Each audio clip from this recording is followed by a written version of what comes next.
Yo, yo, yo, what's up, Spokane 509-208. We are back in the Ashtray Studios for another episode of Shades On with Kid Curry. This week we got Blade Frank. Hey, what's up? Blade Frank here. So, Is that what you want? yeah, you're good. How have you been, man? It's been a long-ass time since I've seen you. Yeah, a lot has happened probably since we saw each other. Last time we saw, what, was it a barter fair? No? Did I see you at Barter Fair? I don't know. I know I don't know remember where I saw you last. my apartment in Fairfield. That long ago? Yeah, like over 10 years ago. I didn't see, I saw, yeah, well, yeah, I haven't been to Fairfield. Maybe I've since I seen was you at a kid. Barter Fair since then. So when you said that, it really kind of rung a bell. Yeah, we met somewhere as adults at some point. I mean, I was an adult then, but I mean, it was my first apartment that like Probably after the Army. So yeah, within the last 10 years, Yeah. maybe 8, I don't know, some type of place, barter fair would make sense given your necklace. right? Yeah, I mean, I'm always wearing this heady shit. Yeah, I can't remember actually, but it doesn't matter. Yeah. So, why don't you tell me a little bit, or tell the audience a little bit about yourself? What do you do? I do stand-up comedy here in Spokane, Washington, and outside of town sometimes. And yeah, that's it. I make videos sometimes online, funny videos. Yeah, that's it. I don't do anything else. Just So, stand-up at were the you- comedy club. So, where are you from? You born and raised here in Spokane? No, I was born in Oak Harbor, Washington, but Really? that was, yeah. And, My grandparents are buried there. oh, nice. Yeah. I mean, Yeah, my that's- uncle lives there. Yeah, I used to hang out with their ghosts. It was a fun time when I was a baby. Yeah, and then we moved to Idaho after like my mom left my dad over there, just left from the dust. And then I grew up around the area, just outside of Spokane for most of my life. I know. We kind of grew up in the same town together out in Fairfield. Yeah, I was there for a year and a half, maybe 2. It felt a lot longer. As a kid, I thought it was a lot longer than that. I it thought it was felt like 3-4 longer as a years. kid. Yeah, it definitely wasn't. But as a kid, everything just feels longer. Right. But yeah, I was in Fairfield maybe a year and a half. Spangle before that. Yeah. And then Coeur d'Alene. Yeah, I mean, all the places, all the small, shitty towns Yeah. within like 50 miles of Spokane. Yeah. I've lived there. So, how old are you? I'm 34. 34. Yeah. Shit, you're my brother's age. All right. How old's your brother? Yeah, he just Just turned. Yeah. God damn you. Yeah. So, how long you been doing stand up? I started a little over 4 years ago of 2019, July. Okay. And then I was really bad, like most people when they first start. And then COVID happened. And then like that was 6 months after I started. And then I streamed video games for like 8 months until they started like opening places back up to do comedy. So, what games would you stream? I was streaming Neo 2. It's a samurai Okay. fighting game, really advanced mechanics. You just kill a bunch of demons all the time. It's pretty sweet. For PC? It was on PC, but it was on PS4 back then Okay. when I played it. But yeah, I did a bunch of that, and that's where I got most of my subscribers on YouTube. And then I stopped doing that, and then a lot of them just left. Huh. They're like, he's not around anymore. We're just gonna go. I don't get that, by the way. Why do people do that? Like, if someone stops making like content on YouTube, like, you know what? I'm not following this guy anymore. Like, what's the I can't just come back later and be like pleasantly surprise you. Why do you got to just ditch me? What? I don't know, dude. Like when I started doing my podcast, like I want to say, I don't think I really lost any like subscribers or viewers, but like, I mean, through the years, slowly, as people would come back and check out my page, I'd have a couple more views here and there just to see if I was still doing anything. But I don't know, since I've gotten back into it, I saw a definitely, increase in it. People are like, fuck yeah, Shades On's back. Oh, nice. That's not Yeah. good to have people like that. Yeah. Mine weren't loyal at all, apparently. But I do have more subscribers than I used to back when I stopped streaming. But it's different. I'm losing some and gaining others because now I just have stand-up stuff on there, and videos. So how's the stand-up going? Pretty well. I had my first feature set down at the Comedy Club a few weeks ago Yeah. for Jesse Jetski Johnson from Kill Tony. Have you ever watched that show? It's the #1 live podcast in the world. Okay. That's what they say on there. Well, shit, dude. No Jumper says that. Fucking so many people. Joe Rogan says that. Everybody says that. But I Yeah. feel like I have heard Kill Tony. Yeah. I think it's Kill Tony. That's the top one now. But yeah, anyways, yeah, Jesse Jetski Johnson was on there from Okay. there, and then she headlined here. And I had my first feature spot. And yeah, that was a big step for me because I've featured a bunch of other places, really shitty places, Yeah. like small bars and stuff. And I never at the comedy club. But yeah, that's been good. Then I hosted that weekend for Adam Carolla, Okay. and that was pretty cool. And yeah, now I'm just waiting on my next one, whenever that is. So how often are you doing stand up? How often you got gigs? Well, I've been taking a little Seems break. pretty frequent. Yeah, I've been taking a little break lately, just to get my head right. Because I went down to Austin, and I saw the scene down there, and the scene's like Oh, yeah. a lot better. Like just overall, just like in terms of stage time and how fast you can probably get better. So I got back. I was a little depressed. I came back here to occasionally do stand up. Fuck, I'm going back to Spokane. Damn it. Hitting these mics, which are good. There's some good mics here, but at the same time, there's a lot less of them, and there's a lot less opportunity for shows. And like I just did the place down the block. What's that called? That Chinese place? Peking North. Yeah. You did that well last It's actually night? called Peking North. Peking North. You say it different. Anyway, I did a show there. It was not good. It was maybe like 12, 15 people there. I didn't book the show, so they just booked me on it. Okay. And I was like, I got nothing better to do on a Friday night, and it was fun, but at the same time, it wasn't like it was a big step down from the comedy club, if you know Oh, yeah. what I'm talking about. But yeah, that's kind of what stand-up's like. You do stuff at the club sometimes, or you go do shitty bar or Chinese food restaurants. But the food was good. I'll give them that. Yeah, I don't know if you've been eating there before, but it's really expensive. But they gave me a free crab rangoon. Oh, And it was pretty good. sounds fancy. It was great. It was probably the best crab rangoon I ever had. Go to Peking North in Spokane if you want some Chinese food.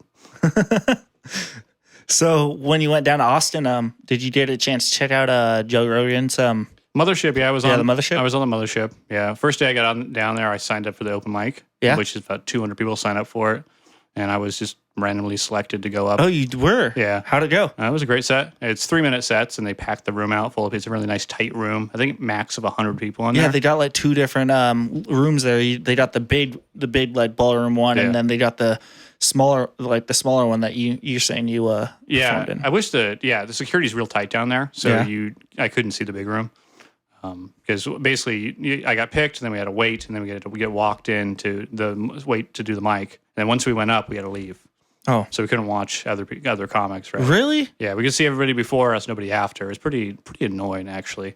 Never experienced that before. Because everywhere I go, you go to a mic, it's good to watch everybody. Did they you hear any feedback from anybody there that was bigger, well-known comic at all, or Keith Ray was the host that night. He's blowing up down there. Yeah, he was hosting. He said, "Yeah, awesome set."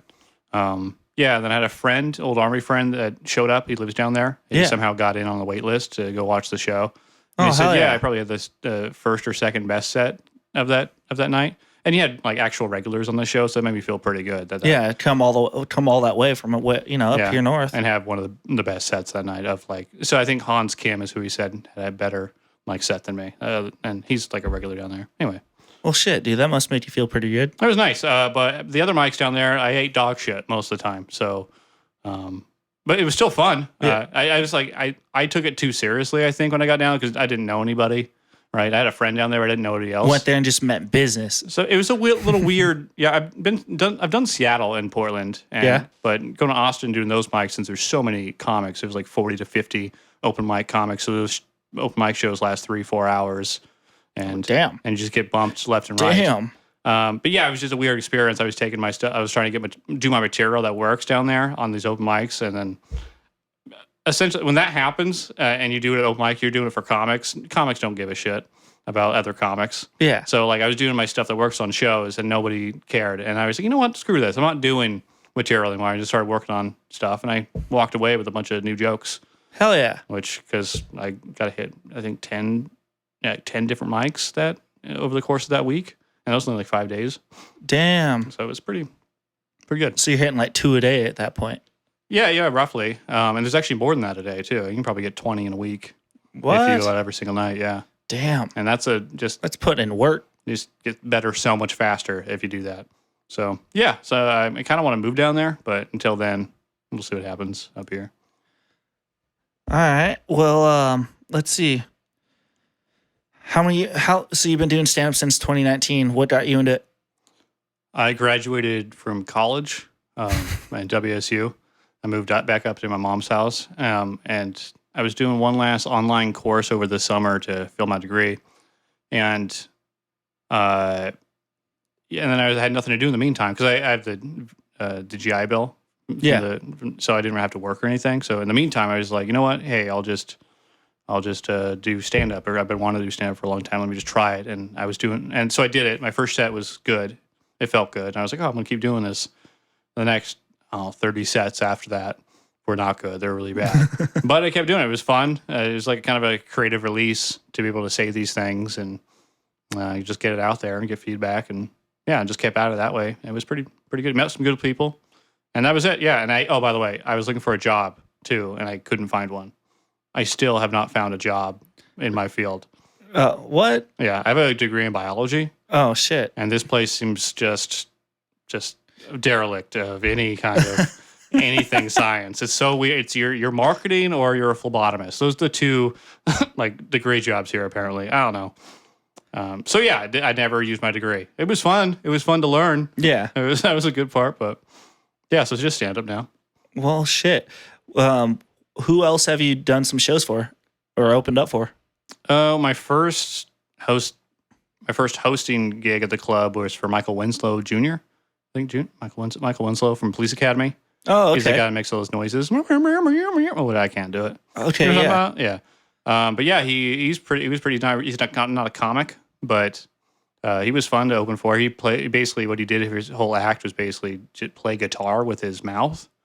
So just with pedals and just make guitar sounds and solos with his yeah. It's pretty sweet. I've never seen it before. Really? Like using pedals. He was playing Prince songs with his mouth. It was Damn. it was pretty sweet. No guitar. It was. Anyways, that was the first one. The second host weekend was it? Yeah, Chris Kattan from Saturday Night Yeah. Live. That was just a couple months ago. Really? You Yeah. did Chris Kattan? Yeah, that was pretty That's fun. what's up. Met John Carden. He was the feature. He lives in Austin, so it was a good connection to make. And Hans Kim, he's from Kill Tony. I hosted for him. Yeah. Yeah, that's about it for Spokane. I met a bunch of great like road comics in different places, like Joker's Comedy Club in the Tri-Cities and just a few other places. Nobody big. Those are the biggest names. So when you're hosting or whatever, when you're hosting one of the shows, do you get a chance to do any stand up or tell a joke here and there? Or is it strictly just like hosting, bringing up the next dude? Yeah, so when you're hosting, you do a set. Oh, okay. So you do a set, maybe usually 10 minutes long. Okay. And then you bring up the next guy who's the feature act who will do like anywhere from 20 to 30. So maybe 15 to 30 is more accurate. So And hosting's like the first guy to go up? yeah, you go up cold, you tell them like the rules and stuff and everything they need to know and cover so nobody else has to do that. Then you get them a little warm. Usually host sets don't go as well because the crowd's cold. But as soon as you leave the stage for some reason, the feature act will just take them to Pound Town. It's the psychology of it's crazy. All right. Well, yeah. Well, I mean, I host like shows and like festivals, but it's, kind of I guess a different dynamic. I get up there, and I introduce, all the artists and list off the, the card and everybody that's on, booked for the show and thanked all the sponsors and thanked all the vendors. And, maybe I've had people yell, hey, tell a joke. And I'm just like, fuck, what's Mario's overalls made of? I want you to tell a joke. Why? Yeah. If someone just yell that to me, I'll be like, fuck, all right, you put me on spot. And I'll be like, yo, like, what's Mario's overalls made of? Or, You can use one of mine if you want. oh, yeah, maybe I'll have to get one, yeah. Yeah, I'll just tell you right now. You ever put peanut butter on your dog's balls? What? Just feeling the room out here, guys. Trying to relate to you. Anyways, this is the shortest joke I have. It's really good. It's a good icebreaker. Never works out front, so never say Say it first. Never let that be the first thing you say. But somewhere 5 minutes in, you can drop that. I mean, I just tell like little quick like one-liners, why do cows have hooves? Because they lack toes. And then I get people who just like, they're frying bowls at a barter fair and they're just laughing their ass off over something dumb like that. But if I say the fucking peanut butter one, oh my God. At the barter fair, that'd be funny. What, dude? What? People do that, dude? Somebody's just not in the right mind and be like, oh yeah, I've done that. I'm going to do that right now. Fuck. Come here, is dogs. Are great. chasing dogs around. I can see that at the barter fair, yeah. Oh fuck. So, how many different places is there to perform around here? Where have you performed? Well, Spokane, the the main comedy place club. is the club, and they have Yeah. mics 2 times a week there on Tuesday and Wednesdays. Yeah. Then you got Tees Lounge on Tuesdays. Where's that at? That's off Monroe by the bridge, by Okay. the little grocery store. It's a little dive bar, but it's pretty great for comedy. It's nice. They've been improved it over the years. Yeah, Draft Zone in Post Falls. It's past State Line. It's in that not the industrial district, but the old shopping mall over there. Okay. Yeah. on the right next to the racetrack and shit. Okay. So there's a little place it's big. Actually, there's comedy shows there, so it's pretty cool now. But it's like a little bar, a little vape shop. It's pretty ridiculous as a concept for a business, but there's a mic there every Thursday and shows like two times a month, I think. And then the rest of the time, not much. There's a few Peking North. at Peking North. That was the first time, but it's in a cool room. They could probably turn that into a cool room if they listen to me, but they won't. But yeah, and then we have other mics that cycle. They usually fail. I used to host one at Special K on Hilliard. I did that for like 8 months. It was every week. You just did one recently at the Garland Theater. Yeah, I featured on there. Oh yeah, by the way, this show is the Garland Theater. Yeah. Those are actual shows that happens the first Thursday of every month. I was surprised to hear they do comedy shows at the Garland Theater.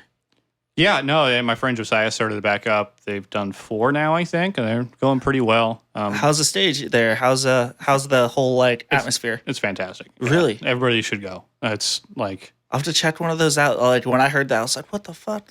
That's like right down the road from here." yeah, Josiah's invested so much into that show over time, and it's kind of eating a hole, So I wish Spokane would actually come out for comedy more, especially places like that, where it's like a really cool experience. I feel like unless it's like a big name person, like Bert Kreischer, or like something big going on at like Northern Quest or something like that, like that's when you hear people going to shows. Like my parents, I think, went and saw fucking like Rob Schneider and John Lovitz there. Yeah, at the casino. Yeah. I've been to like a couple at the comedy club. I went to one of the dope shows. Those are fun. And there's this dude, he has like this joke that's like, ninjas don't like crunchy leaves or whatever, had a whole t-shirt. I remember for that it. guy, yeah. I forget his name. I laughed my fucking ass off to funny, him. yeah. And then I went and saw somebody that was, who was it? I can't remember at the moment, but I've seen somebody that was like fairly famous there. But yeah, I don't get out to him as much as I probably should. Yeah, it's weird. It seems like Spokane doesn't know there's comedy going on a lot of the time. It's weird. I mean, when I talk to people, like, what? You're local? What? There's local comics? Yeah. I think the biggest problem, though, with that was that the Spokane Comedy Club wasn't really booking local. Yeah. For a long time. It was just the last couple of years. I mean, they started the last few months to start doing it more, but the last couple of years was just like they're bringing people from Tacoma who aren't better than anybody here. It was very weird. So there's no networking. All those people that sold out shows, they didn't have a chance to meet them and let them know there's other shows going on around town. Really bugged the crap out of me because we can't put on shows and nobody knows there's comedy in town. Like they're not going to follow us. We can't tell them, right? What the fuck? So we'll never meet them. Yeah. Gotta change this scene up a little bit, Spokane. What the fuck? It's changing for the better right now, but they switched bookers and hopefully it doesn't fall back into the same pattern. Is there only like a couple comedy bookers here in the city? Is there only one main one, or the guy who books the comedy club? It's just he books all the Bark Entertainment comedy clubs. There's about 9 of them. Okay, so his plate's kind of pretty full, but that's a lot for one person to do. But yeah, so I get why they would cut corners. The last booker, he's out now, so we'll see what happens. Okay. Yeah, hopefully it gets better. Because I wanted to put on shows here in town, but there's really not much of a demand for it. When I very first started like hosting a show, it was at the Checkerboard Bar. It was like a live stream show where I just bring in artists and interview them after they performed a song or some shit, and it was live streamed on YouTube. And like some of my last ones I did there, this was back in fucking like 2018. And some of the last ones I did there was like some comedians, and like it was so hard I remember having to ask like one of the main dudes, I can't remember his fucking name, but I was like, hey, this is live streamed on YouTube for like the general audience, not like just adults. Like I can't like try not to cuss so much. And he's like, immediately he's like, oh, this is fucking bullshit. He just said I can't cuss, and just started making a joke right off that. I'm like, fuck. And so like pretty much our live stream got cut off at that point. Yeah. Who was that? I can't remember his name. I know that there was this one kid that came on first before him, because there's like 3 of them that night. There's this one kid named Nick. Oh, no, Nick. He was a younger kid. One of my friends went to school with him. If she sees this, she'll be like, "Oh, Trevor, damn it, it's this dude named Nick," and I can't remember his fucking name. They're comics? Yeah, and then there's this chick that came on, and then there's this other dude. Like, I don't know. It'd be hard. I'd have to like do some research and find the video of it and find out who to get the names of who these people were. But Was that recent? No, this was back in 2018. Like when I very first started, yeah, and like they came on, and like I know they were all three local comedians or whatever, and they were funny as shit. But like it just sucked that like for the show we were doing, we couldn't have cussing going on. Like here, that's why I cuss like a fucking sailor because like it's broadcasted on my YouTube to the general. I mean, not to an adult audience, you know. Yeah, and so I'd get away with this. Don't worry about the kids. Yeah. Yeah. Yeah. The guy have long hair, Nick? No, he was like this short Asian kid. Oh, Nick Blackerby. Yeah. Yeah, that's exactly it. Yeah. Yeah. He's gone. But yeah, I don't know who the other people are, but yeah, that was him. He doesn't do comedy anymore? He moved away and cut off all contact with everybody. Oh, shit. I think he moved to Phoenix. No, he had some funny jokes. Yeah, it was funny. He was all right. Yeah. A little weird. Yeah. So, what are some of your inspirations for doing, comedy? Oh, well. Was it just something you've always wanted to do, like, growing up? That's a good question. Yeah, I mean, I like stand-up growing up. I mean, when I was young, I liked Dane Cook. That was kind of like the vibe. Yeah, I remember, fucking Burger King and all that shit, like, I remember I used to listen to him a lot when I was growing up. And that was really the only one I knew from as a kid, I think. And then when I was young in the Army, I found Bill Hicks. Okay. It was really fun to watch. I didn't imagine doing it after that. And then David Cross. It was pretty fun. And yeah, very limited there too. And then once I got out of the Army, I watched more stand up, and I just love everybody now. I love so much different stand up now. I'm usually there every weekend to see at least a headliner or whoever's on the show down at the comedy club. Just to show support. Well, I did originally to study, so I'd watch multiple shows in a row since I could too. Since I'm a comic, I can just go in and watch. I watched all of Just Nick's shows recently when he came in town. Just Nick? Yeah. Okay. It's fun to watch and study. Seeing some of the best people perform really inspires me to kind of get better. I kind of need that, the reaffirmation to myself. I need to keep pushing myself to get better, or I get complacent, right? And then I'll just not try to do better. If that makes sense. Yeah. Yeah. I mean, that's why I'm, in the studio, a few times a week, interviewing multiple people, just trying to stay on top of it and keep myself, like I was saying before this, my grind and my, my grind and my want, or pretty much my want to do this and my passion for it, all congruent, not just talk it and not fucking, do any of it. You're driven now. Yeah. Yeah. That's good. Yeah, I got a lot more of a drive. I wish I was better with quotes, but there is an idea. Basically, you have to keep reminding yourself why you want to achieve certain things, or else you'll forget while you're doing it. Mm-hmm. That makes sense. I forget where I read that. Maybe The War of Art. I can't remember. My buddy reads that book. It's a good book. It's really short. I've read it a few times. It's good for inspiration. If you need inspiration to do something, it just tells you to do it. So you've performed in Portland, Seattle, Tacoma? Yeah, Portland, Seattle, Tacoma, Port Angeles. Spokane, down in Houston. What was your most favorite place you've ever performed? Favorite venue? Oh, probably Spokane Comedy Club. Yeah. So far, Just feels like home. the Mothership was fun, but then again, it was that weird security vibe. But yeah, Spokane Comedy Club on a hot night, it's pretty great. And especially the open mics. Just to go there and you only have 4 minutes, right? There's no one to impress. It's a full room though. There's sometimes 100, 150 people there. Yeah. On Tuesdays and Wednesdays, which is crazy. Yeah, when it packs up in there, it's packed. Yeah, and those are open mics, by the way. Those are free shows that anybody can go to. And those crowds are awesome. But the capacity is 350. So I think my favorite set I've ever had was featuring for Jesse Jetski Johnson there a few weeks ago, because my set was pretty awesome. It was probably the best video I ever had too. Yeah, I was watching. I watched quite a few of your reels, and that's why I wanted to bring you in here. And you got that fucking one that's where Or you just hand in the audience a fucking condom. It's for my bad boy. That was actually, I think that was the first time I did that. Yeah. That was the first time I've done it maybe 7 times since then. It's how I kind of like, it's like a callback to I have a bad boy bit I do at the very start of my set. Okay. And then I come back to it at the end, and I have these condoms. They're tough to get, by the way. I don't know. They're lifestyle kings, and they're a little bigger than average condoms. Yeah. Anyways, I can't buy them. I can't find them anywhere. I have to order them online in 3-packs. It's really annoying. So you just give them out like these expensive ass condoms you have to order. Yeah, they're pretty pricey too. But yeah, it's just like every set. So it's like, yeah, I'm losing $2, whatever. It's fine. And then you're like, yeah, hey, I'll sign up for you afterwards. I've signed a few. Really? Yeah, all dudes. Yeah, never women.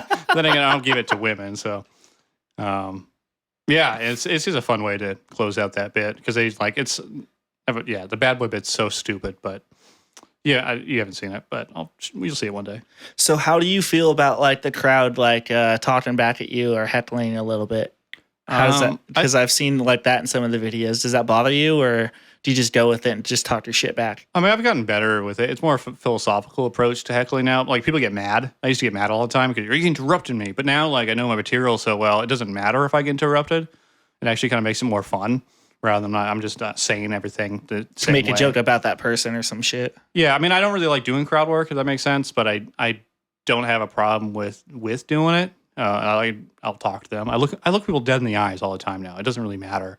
So people like I was at the Garland Theater and I was featuring, and I had a joke I did basically, and then I don't want to do the joke, but this lady heckled out my punchline because I have a long pause. I do like a good 3-second pause, and she found that she's seen me before, and then she just said my punchline out loud. Oh, And then I had to deal with that. Yeah. And then, yeah, they were weird. But anyways, yeah. So I dealt with that. I wasn't mad or anything because like I thought about that in the moment too. Just like, so she knew my punchline. No one can predict that punchline because it's just so out of nowhere. And so I was like, oh, she's seen me before. Last time she probably saw me was maybe 2 months before that. So yeah, this is a good joke. I don't give a shit. It's a good joke. You remember it. Yeah, so that's kind of how I took it in the moment. Okay, though that's a good way of looking at it. Yeah. But yeah, they didn't piss me off. People were pissed off for me, which was pretty funny. Really? I had to deal with them a few times during that set. And Some diehard fans just getting pissed off for you, huh? Yeah, that whole group was just like heckling me. It was so funny. But yeah, I forget what I did, but I shut them down all pretty good. Yeah, so I feel like some of your jokes are like some dark humor or whatever. What style would you say you have that you like to present, not necessarily present, but that most of your jokes that you say to the audience? I mean, I like dark. That's kind of where I like developed by doing just a bunch of dark stuff. I'm actually more pivoted. I mean, I'm mainly silly, silly and self-deprecating. Yeah, like the what? Self-deprecating. That means when you're making fun of yourself. Okay, yeah. Like you leaning over on the stool or talking about your dog on your head with the balls. Yeah, in your nose. That was improv too. I wasn't. Oh, really? It was still stand-up, but I was improvising all of it. Oh, okay. I did a whole week of improvisation. That was one of my better sets. I cut it up into a few pieces. But that came. I just did that in the moment. I was like, this is fun. Because some of my favorite stand-ups do that. TJ Miller. No, you had people cracking the fuck up for that. That was a good one. Yeah, I want to do more improvised stand-up, but I also want to work on jokes. It's a weird balancing act. I want to, because you get 4 minutes of the club, right? You want to do good. You want to, because that's the best way to get good reactions to if you could keep your jokes or not.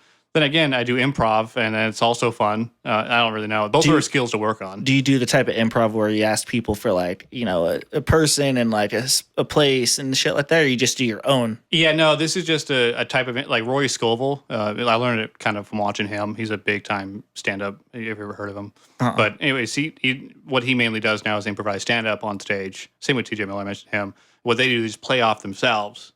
And they just keep going off themselves as far as they can. If audience wants to participate, they will, and you can play off that. Whatever happens. Yeah. And just keep playing, and then it's just fun. It's a nice change of pace from just doing the stuff I've said over and over. What's one of your most favorite bits you got? My hardest hitting one is my date yesterday bit. It's very short. It's very easy too. I can just do the start of it. I don't want to do the whole thing, but so I went on a date yesterday, and people usually clap. I'm like, "Thank you." She didn't know about it. just followed her around the mall, you know? Oh fuck. There's more to it, but that's essentially the start of it. But yeah, that's my favorite one because it always pops right there. No one sees it coming, and I kind of really enjoy that. And the rest of the next 2 to 3 minutes or so is about me stalking women. It's but all the characters introduced, they're also okay with me doing that. So it's except for the one interaction with the woman, right? It's all made up. Yeah. But yeah, like security guards are okay with it. It's very funny. But I still laugh at it every time I think about it. Like I came up with that. That's pretty. Yeah, but I have a whole bunch of weird stuff. Yeah. I have a 9/11 joke. That's 50-50. Yeah. Hey man, most of my friends like love dark humor, so you get away with it with my friend Groupon. I'm not gonna lie, it's fucked up to say that, but like my friends laugh at some like we got a fucking part of this like Facebook page called like "Don't Be a Fucking Pussy," and the most fucked up stuff is posted on it.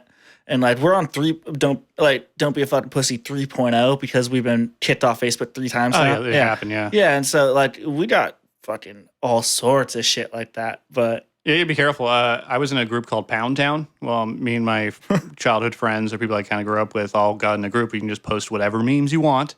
Yeah, and then you get flagged. Yeah, but it was a private group, and it lasted for a while. And then we just stopped using it. And then a couple years later, I just kept getting continually suspended. Yep. For these things that happened 2 years ago. I get that still. And that sucks because me being a host and promoter for like shows and like concerts, it's like, and try to put my content out there, that puts a big dampener on that when I can't fucking post a damn thing for 48 hours. All you got to do is leave the group. Oh. Just leave it. That's how I stopped it from happening to me. Just leave the group and it'll stop happening. Oh. But yeah, there you go. That's, we're learning here today. But yeah. So the 9/11 joke, I did it hosting for Adam Carolla. Because it was 4 shows, so I mixed up my set each time. And I did it, and as a main punchline, no one laughed. Not a single person in the entire room laughed. I think it wasn't sold out, but it was like 200 some people there. And then, yeah, it was so fun. That's never happened before. Would you tell the joke? Oh, it's kind of too long. Okay. But I have a tension release after that, which I kind of developed because that does happen. Some people don't laugh at it, and I did this joke bring some light into the air. Just release that. What I follow it up with is I see some of you guys pull back on that, and that's usually breaks all the tension for some reason. Because if you did pull back on that, then I get you. So you kind of get it. And also, if you recognize everybody else didn't like pull back on it, then so it's kind of like everybody's on the same page again. Yeah. And then I go on a little tear. So you're good at like reading not necessarily reading the crowd, but being able to control the crowd at that point. Yeah, I mean, that's built into the joke, but there is a higher like concept that you kind of have to like learn over time, which I think it's one of my things I've gotten better at over this last year is intuitively having a sense of how to break tension if something doesn't go right outside of my jokes. So like my joke doesn't land, I'll just be able to, my brain will just come up with something to say that breaks all the tension. And then I'm back to square one. Basically, it's like down and it brings it back up. And then like, okay, we got you back again. Let's keep going. And it's a weird thing. Like I can't practice. Yeah. Like it's only learned on stage. And it's pretty cool actually in hindsight to actually think about, I just do that. It's very weird. It's good quick quick on your feet thinking. Yeah. I couldn't do that like last year. If that makes sense. Like I maybe could have done small little blips of it, but not as consistently as I do now. Would you have tried to perform that joke last year? Oh, I wrote that joke 2 years ago. Oh shit! I just slowly never landed well. It does land well. But it was just that day, that show it didn't, which is it's usually 50-50, like in terms of like who laughs. So 50% laugh at it during the show. Like I said, hardly never does no one laugh, and that was a weird thing. But it was fine. I didn't get upset. I know it works. I know it's a good joke, so they can suck a dick. Honestly, that's how I thought about it in the moment too. I was like, "You guys suck. I'll just fix this." Are you part of any management company or agency? Not or yet. Are you like linked with one or signed with one? No, not yet. But I have to get bigger first before I think I'll need it. There's like a little steps I need. So I need a certain amount of followers. I need a certain frequency for booking, and then once I have too much to handle, then I'll pursue that. And until then, it's just me doing it. I don't really have to work or anything. So, how do you, what's like a normal day? Normal day for you? Like, what do you do on a day to day? Well, let's not count this last week. It was a little off. But so this whole last week, I just played video games all the time. But that was a weird little reset. Anyways, but normally I wake up, I let my dog out. Then I sit down, I make some coffee, then I sit down and write, maybe for like an hour or two. Maybe watch some TV, maybe read some books, maybe cut some videos together, learn some things, play guitar. I usually the three things I do throughout every day is I write, I walk my dog. Write new jokes? Yeah, kind of. I just write in general. Okay. And if I'm going to work on something, I work on it. I rehearse if it's a brand new joke. But every day I'll do the writing, I'll walk my dog, and listen to my sets from the previous before, whatever. And those are like the main three things. Other than that, I just mix everything else in, like guitar and TV or whatever, games if I'm feeling sad. Is it ever hard to listen to, your footage from like performing? Yeah, it used to be. But I understand that, like, sometimes I'm just like, man, that's what I used to say, or that's how I used to act on the mic. It's like fucking cringy sometimes, but I mean, you get used to it over time for sure. Yeah, I'm desensitized to it now. But if I have a bad set, which does happen sometimes, and I watch it, I have to watch it or listen to it. I'm like, it just sucks. Oh, like, so I'm Corolla's weekend, right? Yeah. I didn't want to listen to it at all because I thought I didn't do well on those shows, those 4 shows. At least not relative to the Thursday show I did the night before. But I listened to it finally, like last week, and I was like, oh, these are fine. Yeah, I got laughs almost on damn near everything except for the 9/11 joke. So yeah, this is okay. I was really like nervous to even listen to it. We're like, okay, I got to do better. But no, it was fine. Who do you like? Do you normally practice like your jokes in front of like your brother or your mom or your family or anybody like before you go up there? Or you just go up there and fucking try it out then? Usually this on stage, but I do occasionally run ideas by people. If I'm in person, if I see them, like, I got a news idea. Or my roommate, Chris, he's also a comic. I'll run things by him sometimes. He's not the best gauge for my comedy, though. But yeah, I do get something out of telling him sometimes. But yeah, mainly it's just on stage. And when I'm on stage, I also kind of riff. So I have the stuff I wrote. If it's a new joke, then I'll just make room for new ideas that pop in my head on stage. So like, I have a new bit I'm working on called "How I'm a vol cell." A what? I'm a vol cell. That means voluntarily celibate. Okay. And I riffed this next part. I said that's like a priest, but I'm straight. I riffed that on stage, and so kind of I'm going to take that idea and make it better because it worked. I'm going to take it and make it just improve. Does that have to do with like your dudes that did a vasectomy joke? I haven't done that one in a long time, but I do. Yeah, I saw that. Yeah, I've seen that one or whatever. I should do that actually. Yeah, it's a good tie-in. Yeah. Yeah, because you're like, yeah, it's definitely cuckold energy, and it just made me crack the fuck up watching that. And then you're like, yeah, I just simply don't get chits. It's like that sounds like voluntarily celibate at that point. I didn't really the vol cell bit's so new. It's just last week, so I started doing it. I never actually imagined something to combine it with, but no, that's a good fit. Right after that, just start. Basically, it's me making fun of incels, essentially, or trying to play on that, and just play with that idea, and then it goes a funny, weird direction. But I haven't done that one joke, by the way, in a long time because it starts with an abortion joke. It's a Roe v. Wade. I didn't hear that part of it in the little clip. Yeah, that's how I get to the vasectomy portion. But yes, I limit my clips to like a minute so they actually get some traction. Yeah. But basically, before that, it's all about Roe v. Wade. And just it's all silly nonsense, sometimes really dark nonsense. I stopped doing it because my first ever feature set down in Kennewick, I did it for a bunch of conservative audience. Oh. And they hated me. They hated me the whole time. You got chased out of there? I got pulled. I didn't literally get pulled off stage, but they took me off stage early. Like, I was supposed to do 30 minutes. I got pulled off at 23, which isn't bad, I guess. But they might have saved me, honestly, because I didn't get to my 9/11 joke, and that would have hurt them. Oh, God. Yeah. So after that, I was like really, I was like, okay, I got to make my stuff more universal for everybody. And that kind of put me in a weird path where my stuff wasn't like everything I wanted to do, if that makes sense. Yeah. So I went down to Austin. I saw how free it was down there. And like, you can just say whatever you want, right? And so it kind of reignited this new idea where like, I'm just going to say whatever I want. What am I like worried about? So now I'm back and now I'm just doing the darkest, weirdest stuff that I want, if that makes sense. So it's kind of like a newfound inspiration, seeing those guys down there just saying, I'm not going to say it here, but they're saying all the stuff you can't say. Yeah. Basically in stand-up up here, which is pretty cool to see. But now I'm going to say that stuff. You're like, fuck it, get with the program. Yeah, I mean,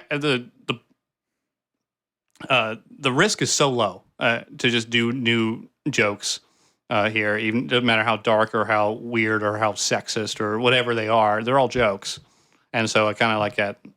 Yeah, I'm going back to my roots. If that makes sense. Or do you normally laugh at your own jokes when you say them? Like, or do you keep your composure, just waiting for the crowd's reaction? I can. If it's my first time saying it, I have a tendency to laugh at it, especially if I don't know what they're going to do. Yeah. There's a Halloween joke I did on Halloween. I riffed the end of it. It's basically how I murder these children's families. But when I said that, it just came out of my mind. I didn't write it. I just had the idea in my mind. Basically, the idea is that I love Halloween, so I keep a big bowl of candy in my front porch. I can't stay there because I can't stay there. I have to go tell stand-up. So I just leave it on my front porch with a sign that says, "Please only take one, or I'm going to follow you home and kill your entire family." And so I have that on there. And so the idea is that I came back, it was gone. So when I followed those kids home, it was at an orphanage. Oh my God, dude. And I was like, oh, their family's dead. Because last year I killed them all. So I laughed right when I said that. Oh my God, yeah. dude. Yeah, it's all jokes. Yeah, people laughing at that? Yeah. Oh my God, that is fucking raw. Well, it's funny because it's made up, right? Yeah. That's if it was real. For one, I wouldn't be saying it. Nobody's going to say that shit is real, right? Yeah. And it's so absurd. Like, yeah, there's so many reasons why it is just funny. Wow. Yeah. It's also a little shocking because, but at the same time, it's not real, so it doesn't matter. Jesus, man. So what do you do to get ready for a show? I'll write down my set, like bullet points kind of in a way. Just each bit, I'll have like one or two words. Yeah, and then I don't necessarily need it at this point, but I think it does help keep the order of everything I want, so I don't get kind of lost, so I don't mix everything up because the order of bits kind of matters. And yeah, that's essentially it. I don't rehearse much anymore. I only do it for like new jokes. Do you drink before you go up on stage or smoke? I don't drink anymore. You smoke? I do. I don't get high and do stand up unless it's like the Dope Show or something. But have you performed that? Yeah, I've done it a few times. Okay. Yeah, it's really fun. But yeah, I mean, if I smoke joints, my brain gets a little cloudy. Yeah, spacey. Yeah, I can vaporize like actual flour. Yeah, and that's fine. But at the same time, it's not the same. Yeah, I usually do that if I want to just mess around. But yeah, I don't do it normally. So you just go up there, just level-headed, clear. That's when I'm at my best, is when I'm sober. All right, probably about at anything. Yeah, I understand that. Yeah, I'm like. I mean, I don't like to be the person. I haven't like mentioned this, not even on like any social media, but like I'm almost like 8 months clean. Oh, nice. Yeah, from nice. Pretty much everything. I mean, I've had a beer here or there, but other than that, like I'm no hard A to just no more weed, nothing. I mean, no pot either. Yeah, for legal reasons. Oh, I mean, goddamn Idaho got me, but yeah. I mean, I've noticed how much it helps me from doing these podcasts to helping me plan out like. Even just my fucking day, and being able and like I learned how to deal with like anxiety to don't really have any not that weed ever made me depressed, but not having to use that to help keep any depression away. Yeah, or I was using it for a fucking crutch for any goddamn reason. I used it to wake up, used it to go to sleep, used it to eat. Just if somebody pissed me off, I'd go smoke. I'd smoke just to smoke. Or after smoked again, whatever the fuck may be, and I do miss weed, but a lot, and I will smoke again. But right now, it's a good time in my life to figure out everything and like get my shit together. But just really, what I like to say is quit sidestepping through life and move on with my life and move forward from the situation I put myself in. And yeah, I've learned how to just be comfortable in my own skin and with all my already life problems and. From my personal shit to any family shit or just anything, work related, whatever, and learned how to deal with it, clean and sober. And, and it feels good. You try, like when you get that figured out and you're comfortable with that, cause how you gonna, if you're not comfortable with yourself, sober, then, it's like, I don't know. It's like, how you going to be comfortable trying, yeah. Trying to mask it with a drug or anything. Yeah, that makes a lot of sense. Yeah. And it's a high frequency to smoke pot, too. I never got into pot like that. I've only, maybe even as a teenager to some extent, but I only do it at night. Yeah. But if I quit, I'd probably be so much more productive because I'll get Yeah. high. I'll be like, oh, gonna watch Netflix now, and I lay down or usually walk my dog while I get high and then come back. I'm still kind of I do some writing either way, but still, not when I drink. Yeah. Stopping drinking is probably a huge thing. You said, were you a big drinker? I wasn't that big of a. I mean, I could drink like a fish when I wanted to, but drinking wasn't my thing. Oh, okay. Like, I mean, I could go 2 weeks without drinking and then go out to the bar with my friends and fucking just be killing shots. And I mean, I'd probably be a shit show, but then I'd wake up, and I mean, there's nights I can honestly say of like having an apartment and having friends over, get off work, maybe 2 18ers, between like 3-4 people, kill those, go to the bar, have drinks, leave the bar before it's 2 a.m. to go get another case or two, and then stay up till 6 a.m., wait until I can go get beer again at the fucking gas station, and they're just looking at, shaking your head like fucking whatever, just stumbling in there, get another case, go home. And then, I mean, there's probably definitely times I feel like I've drank myself sober, but that's definitely binge drinking, but I wasn't like, drinking was my go-to. It wasn't like I said, I could go 2 weeks without, like it was no big deal, and then just go back to a party, and I feel like I never took a day off. I don't know. Maybe that is a problem, but that sounds like I've never done that before. Maybe I have, but with me, I quit drinking only like a few weeks ago before I went to Austin, which was kind of a sucks. Get a new place. I'm like, oh, I can't drink at all these shitty bars. But yeah, no, I stopped doing it because I got tired of. There's a few things. I'll mention the funny part later, but I stopped doing it because one, for money.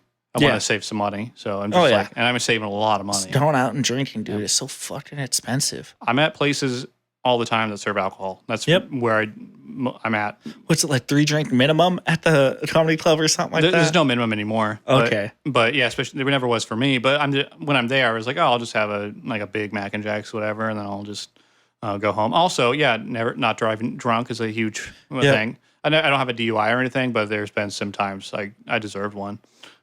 Dude. Yeah, I can. Yeah, so I can relate to that. I stopped, and then if I would drink, I thought about it a lot. Yeah, when I get home, if I was drinking, I'm not productive at all. I don't get writing done at all. I can't sit in front of my computer, and I'm just like gonna smoke pie, have the double, being drunk and high at the same time, and getting nothing done. Then the next day, I'll have a hangover, get nothing done in the morning. So that's 14 hours of no productivity whatsoever, and what I mainly need to write. Yeah, a lot of things that require coordination. I can't play guitar. That was the other thing too. I can't go home and just play guitar and practice guitar because I'm drunk. It's not going to matter, right? Fuck, dude. You see so many comedians that got like not Bill Hicks, but one of the other guys from what is it, Ron, pretty much that one dude always has a fucking glass of whiskey in his hand, just bobbling back and forth. Ron White, yeah. Okay, that's who. Yeah, that's what I was thinking of. And you definitely see people, with a beer here and there, and then rock musicians, and that's fucking damn near hand in hand with some of them. But I understand the productiveness, about that. But it's crazy that they've somehow mastered that shit. Well, musicians specifically, they practice so much. It really doesn't matter to some extent for a lot of these big guys because they were practicing several hours every single day. Their body's just so used to the memory. I'm sure it affects them. I'm sure a lot of musicians don't drink for that reason, but that's probably why the rock stars were all doing it still because they practiced the whole life for this moment. It doesn't matter what they're going to do. It's going to sound good.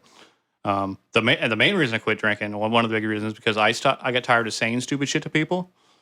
On stage? No, just in general, all the time, just acting weird. And it's not too weird. It's just dumb stuff. You ever have that before? You say something to somebody I'm never talking again. It's kind of the idea. But I quit drinking for that.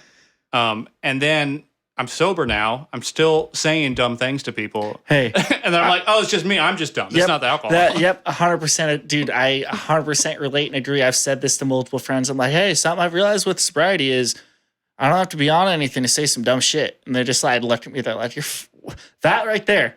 It's what the fuck? It's a weird truth that I just stumbled on. Yeah. Apparently, we relate to it. Yeah. That's cool. Hey, you're not alone. So, You say, I know at the beginning of this podcast, you said you were looking for work when you got out of college. Do you work? Are you still looking for work, or do you do anything for work right now? I just occasionally work if I need it. I worked at a gas station part time for like maybe a year. I didn't really. I was just like, oh, I didn't have enough money. But then I get my VA benefits increased, and they pay me pretty well. So don't really need to work basically, and then stand up kind of covers the rest. I make anywhere from $300 to $800 a month. I think 800 is the max I made a month from stand up. So that on top of my VA disability check, yeah, but it's pretty nice. Other than that, I do framing sometimes or like construction work if I need the cash. And I'm doing IT work with my friend right now. He contracts through some company, and he's paying pretty well. That's what I'm currently doing. Can I ask how long did you serve in the military? Oh, 5 years. 5 years. Yeah. Where were you stationed? Just I never deployed. It was just Okay. at different places. I was in Texas, Missouri, Utah, Washington, and Germany. Okay. So 5 places. Yeah. What how do I say this? Like what I don't want to say this wrong. I feel, but like position or like what were you infantry or No, I was a 74 Delta, which is a chemical, biological, radiological, nuclear oh specialist. damn It's a lot of big words, damn but you don't got to be smart to do it. Apparently, just tons of people that were dumb. And basically, I joined into a non-deployable unit. Essentially, basically, if anything bad like that happened, using chemicals or nukes, whatever, then we would go. So we're kind of on reserve just for that. It was active army, but we were on reserve in case that ever happened. Never happened. So they didn't really, thank God, because I wouldn't be here probably. what year was that, or what that you went into the army? 2008, 2013. Okay, So, what was that, like right out of high school? well, I dropped out of high school. Oh. And then, then I went to jail. And then after jail, like 9 months after jail. So, right. Yeah. So August 2008. So it was right before my 19th birthday. So I was 18.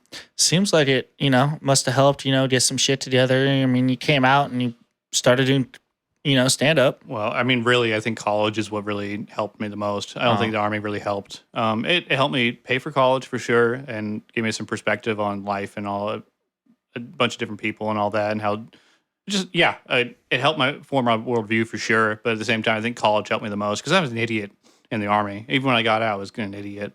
Yeah. It's weird to watch me develop into conspiracy theories and then slowly get out of all of them as my education increased. It was very... Dude, I used to be so heavy into fucking conspiracy theories, and then so much shit became real that it's like I call myself a conspiracy realist. What do you mean? Like, so much shit, that like you try to tell somebody, it's like, how do I say it? Like anything about 9/11 or just like, or about fucking just so many fucking conspiracy theories. And then now it's just, there's scientific, studies and proof that shit is, like that those theories were real, where it's like, it's not a theory anymore. It's conspiracy realist at that point. Yeah, I guess it depends on what the conspiracy is. Yeah. Or like if it's like MK Ultra, yeah, real, right? Yeah. If it's like adrenochrome, yeah, not real. It's not Hillary Clinton's not sucking the blood out of babies or whatever. Like it's not happening. There's a wide range of that shit. But yeah, you just gotta look them all individually. But yeah, no, it was weird. Also, I mean, yeah, I'm not religious either. So even when I joined, I wasn't really religious. I didn't really know. In the army, it was fun to watch me transition from, I think I'm conservative, whatever, right? And I think I believe in God or whatever. And then by the time I got out, I was like libertarian, and I was like, I didn't believe in anything, right? I was reading weird mythology stuff. Anyway, I did all that, and then all of a sudden through the college, I just grew into like a liberal. Like, I'm very liberal now, and that's not from college. It mainly is from reading a bunch of different books, like philosophy and stuff. Okay, just helped me develop it, like Bertrand Russell and Sam Harris, and some really smart guys. That I kind of was like, oh, I dig it. You guys are smart. I'll play along, and yeah, that makes sense. All right. So, let's see. Is there any new jokes you're working on that you'd be willing to, try out or share here? I have a fun idea. I tried it last week. Didn't really work very well.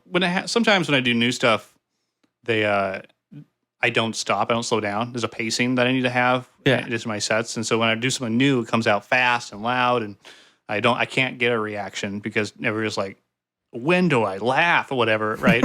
But I have one basically. It's the idea that how I'm going to do it soon is like, you all know me. You guys know me. They don't, by the way. They don't know me. Yeah. You all know me. Yeah. Two things. I'm frugal, and I don't take sass. I don't like to take sass from nobody. Nobody. And one of the things I do, when I walk my dog, I walk outside with my dog, and I take this bag full of dog shit with me.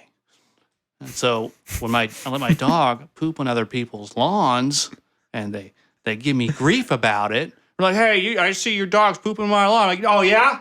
Oh yeah? You think so? I have a bag of dog poop in my hand. I pick up after my dog, okay?" And so it kind of goes down that path. I don't remember exactly because I still got to memorize it, but it's basically the conversation between me. It's me caring about an old bag of dog shit, 10 years old in the bit, just to avoid confrontation and having a reason to be like, no, why would I carry around a bag if I just don't let my dog poop in your yard, dude? Like maybe it's your dogs. Maybe it's your dogs. I don't see a bag in your hand, dude. Oh, your dog's dead? Yeah, you never shut up about it. You know, we should actually call paranormal activity. Ever think about it? God. So it's kind of really dumb. That's my next one I'm rolling out. And then the Volcel stuff too, of course. But All right.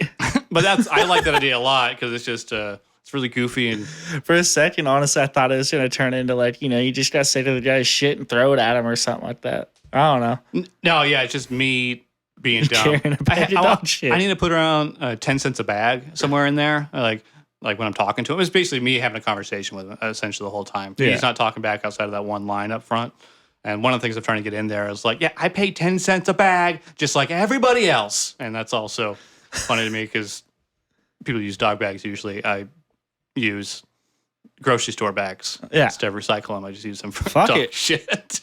It's really funny. It's just, yeah, it's just goofy. Like, why would I do that? Because I do that, by the way. So I think it's putting some truth into this bit. Yeah. Because I have all these extra bags. I never take them back. So I'm just going to use them for dog shit. I don't care. This bag tax is stupid. And these bags Right. are dumb. Yeah. So it's like, what? It didn't work. Their idea to solve carbon emissions, it didn't work very well. No. Yeah. Jeez. The fuck. So, what's some of the best advice you've been given thus far in your career doing stand up? Oh man, there's so much good advice. I mean, I've done a lot of studying, and I think that's crucial to stand up.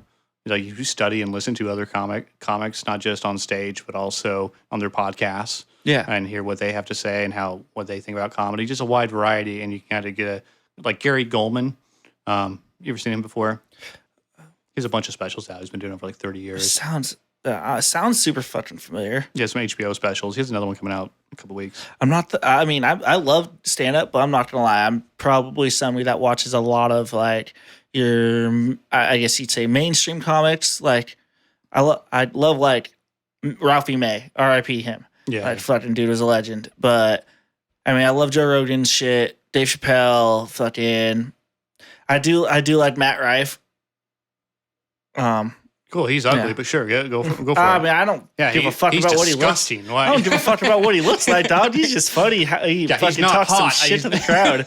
Just talks shit to the crowd, and it's just as funny Nah. that shit he comes back to say at him. I know what you're talking about. Then I just called him ugly because he's not, and I think it's really funny to call people ugly that are not ugly. Yeah. So Gary Goldman, right? Yeah.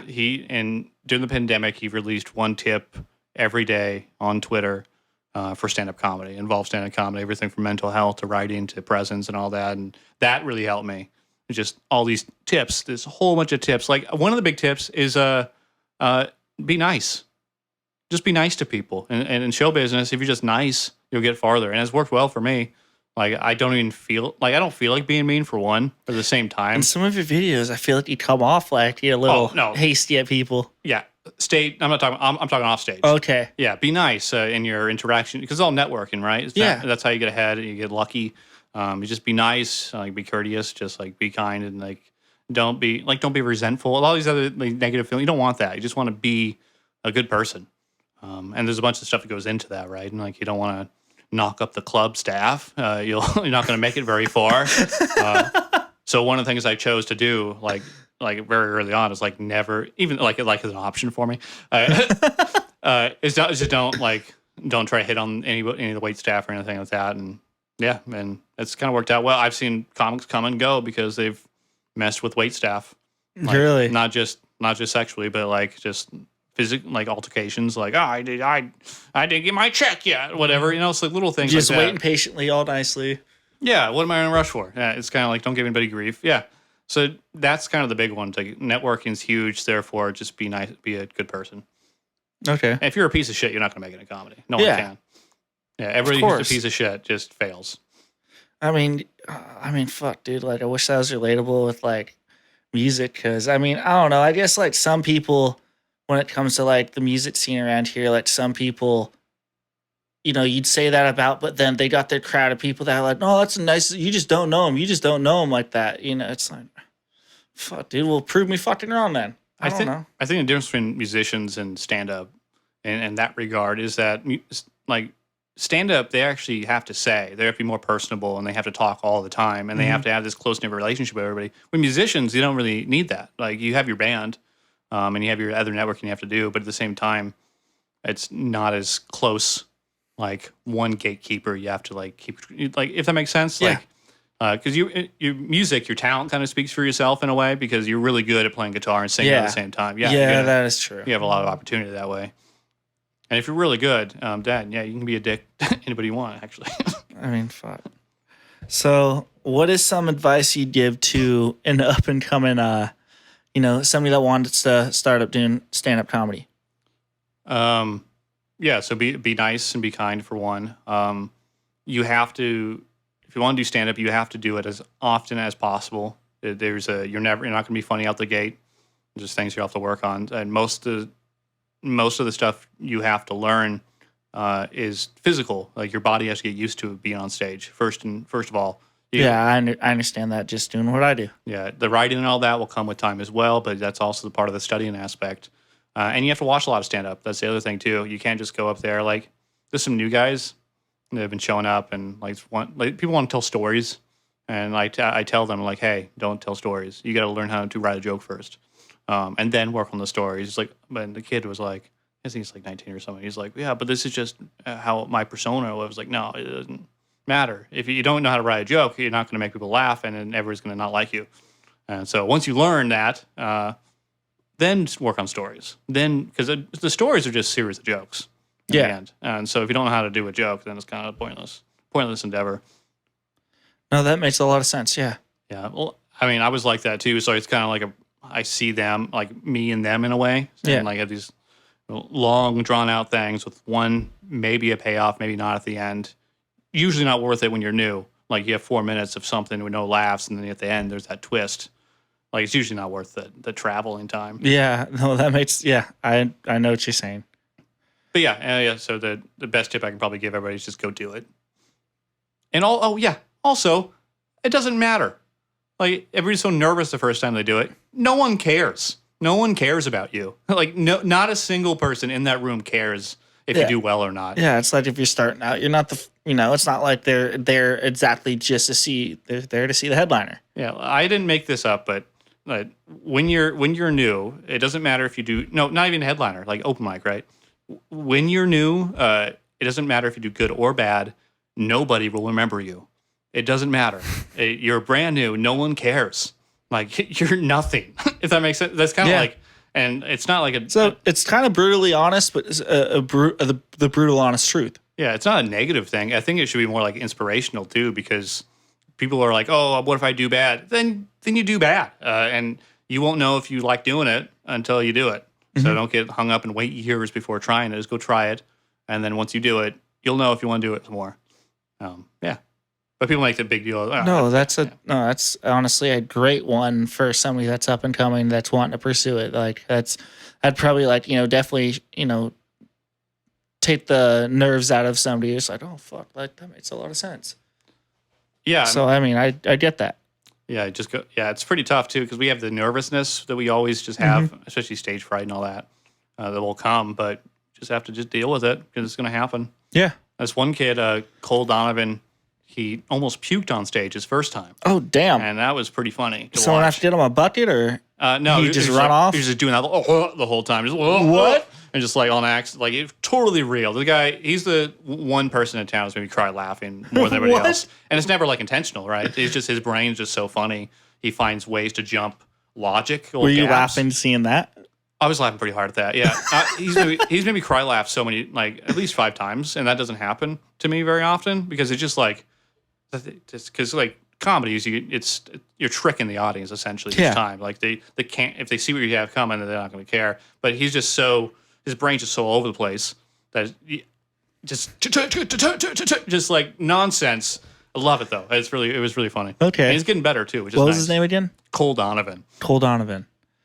Do you are you on the same card as like a lot of the people you normally perform with? Is it normally like switch up quite a bit, or are you normally on the same card as like the regular people you perform? Or Yeah, so in Spokane, That makes sense. I mean, we had the booking problems, like I mentioned, but Yeah. for showcase shows, I mean, yeah, there's a tier. I can probably name everybody in each tier that I'm usually on shows with, and it's a small handful in Spokane, maybe like 12 or 15 total comics that are actually worth paying. Hope they don't watch this to other people, but we have 2 really good headliners here right now: Harry J. Riley and Philip Kobzinski. That's the first tier, and the second tier is like I would call my level or whatever. I think maybe Charles is up there, but I don't know, maybe not. Then like a few others like my roommate Chris, and then Jay Berg and Josiah Carlson, and I guess Colton Drake and Brittany Holden would be there too. Then everybody else at that. Yeah, so it's essentially just us okay, on these shows in Spokane, or people from Tacoma, which is annoying, but yeah, it's like get out of our scene. yeah. I don't even know what your question. Yeah, on the same shows with usually just us. Okay. So real quick, as we wrap this up, is there any upcoming shows you got coming that you want to promote? I just got booked on a show December 23rd. It's Where Monroe. Let me look it up. You just asked me today. I'm also in the Grizzly Bar in Tri-Cities, but that's different. I'm also with the club. I don't know if I'm on shows until like maybe a day before. Sometimes. Really? Yeah, that's how bad Damn. it is. But we'll see. Day notice shit. Yeah. Fuck. Maybe the Thanksgiving show. I'm crossing my fingers. Like I'd take like as long as I know for sure I got like that evening off. Like I'd do day notice, go host an event or a concert or whatever. But I still know that it's tough because you got no promoting doing it. You're probably not even on the fucking flyer at that point. At least with what I do. Yeah, it's tough to not know in advance like that. You can't promote to people. No one can plan. Yeah. But then again, with the club, no one's there to see you unless they are. I've done a couple like that, but still, yeah, it's tough. So this one's called Sesh Tivus. I'm assuming we're going to get high the whole time. It's December 23rd, 7 p.m. at Bartertown. You know where that's at? What? Bartertown. Called Bartertown. It's off North Monroe. Let me look it up real quick. 4004. Is this the venue, Bartertown? Or is this a part of Spokane that I just haven't heard of yet? Like I've never been here before. Like I said, I got asked on to do it today. North Monroe. Let me see. There's no. Okay, let me check. It's behind the Garland Theater. okay. A block behind it. Let me see. Bartertown, Spokane.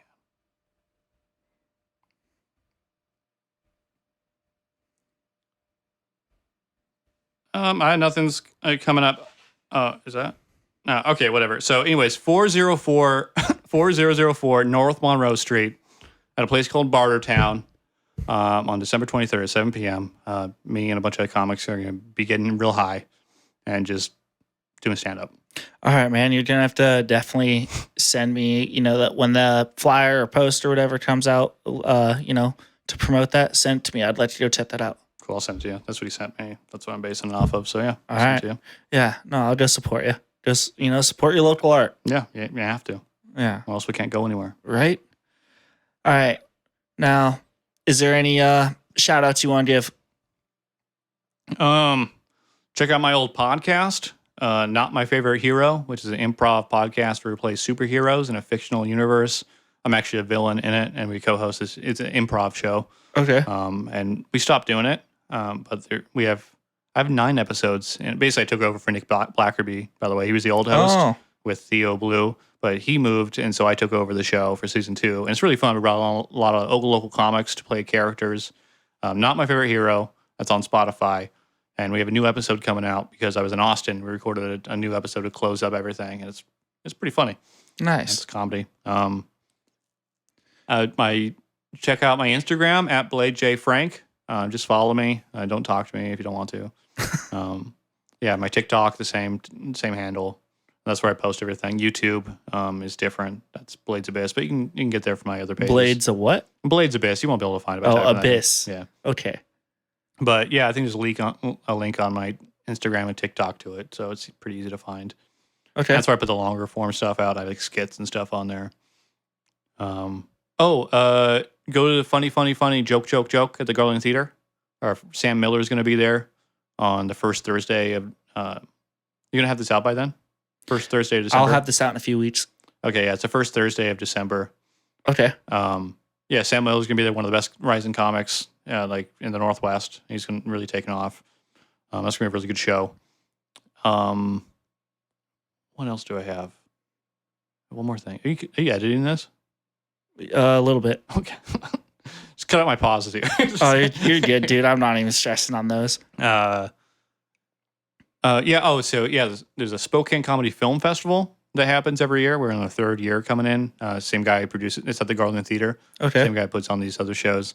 That's in February, and I think the deadline to submit's the end of December. So if you want to submit funny videos, maybe have them on the big screen. Are you submitting any? Oh yeah, I have some. Yeah. All right. I had one last year called Row Now, which is like a VR horror comedy. Yeah, it's just me. I made it myself. Pretty funny. But yeah, so you just submit there or go to the show there in February. Okay. It's really fun. About 3 hours of local comedy. But December 23rd. That's at the Bartertown. The Bartertown, yeah, wherever that's at. You Google it and pull it up. All right, you hear that, everybody? December 23rd at Bartertown. Make sure you fucking go there. Support your local art. Hey, I appreciate you coming on. Shades on, man. Thanks for having me, man. Yeah, you're my first comedian, so. Thanks. You get in touch with me, just let me know if you want some more.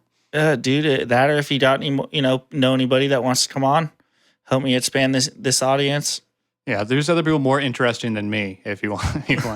I'll let people know. Alrighty. When you release this podcast, I'll probably let you know after that. Alrighty. Well, hey, thank you. Appreciate you coming by. Oh, man. All right, everybody. Until then, shades are off.